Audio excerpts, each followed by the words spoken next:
Selamlar. Bu videomuzda GOM Player bilgisayara nasıl yüklenir, orijinal kendi sitesinden nasıl indirilir ve yüklenir ona bakıyoruz. Yalnız öncesinde bir saniyenizi ayırıp kanalıma abone olursanız çok sevinirim. Hemen videoya geçelim. Şimdi GOM Player'ı kendi orijinal sitesinden indirelim. Önce Chrome'a bir açalım. Chrome'u açtıktan sonra GOM Player indir diyelim. Burada kendi sitesine bakacağız arkadaşlar. Evet, kendi sitesi bu. GOMLab diye geçiyor. gomlab.com. Burada orijinal ve güvenli bir şekilde kendi sitesinden indirebiliriz. Evet, tıklayalım.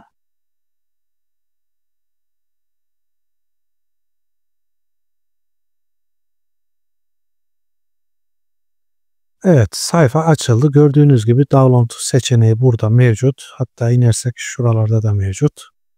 Tıklayalım ve indirmeye başlayacak. Bekleyelim.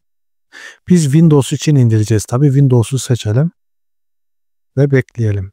Mac için indirecekler tabii buradan seçecek.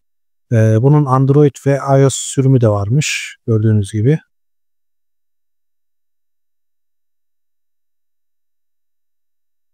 Evet, 30 megabaytlık bir dosya.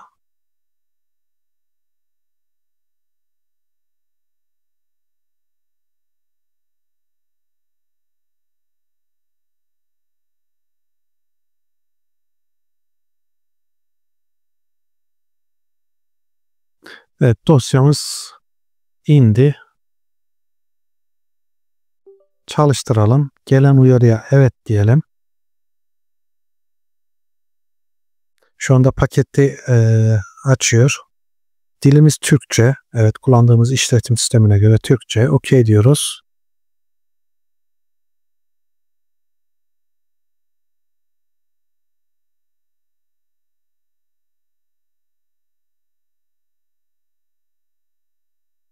Devam etmek için ileriye diyor. İleriye basalım.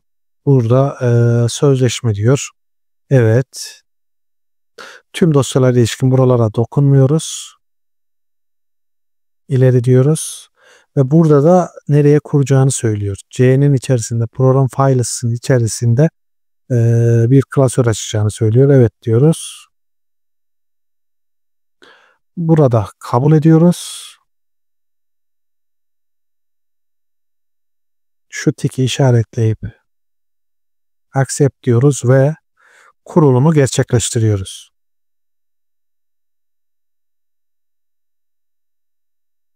Şimdi biz kurulumu yaptıktan sonra videolarımızı GOM Player ile açmak ister isek, yani varsayılan olarak GOM ile açmak istersek ufak bir ayar yapmamız gerekebilir. Şimdi bitsin, onu göstereceğim.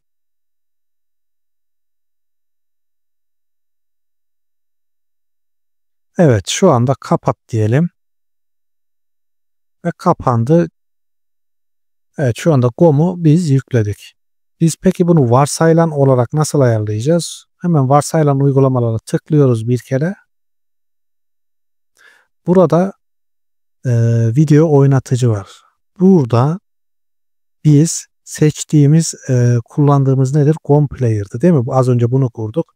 Bunu varsayılan olarak seçersek bundan sonra her videoya tıkladığımızda GOM Player ile açacak. Bu şekilde ayarlarını yapabiliriz. Daha fazlası için abone olabilirsiniz.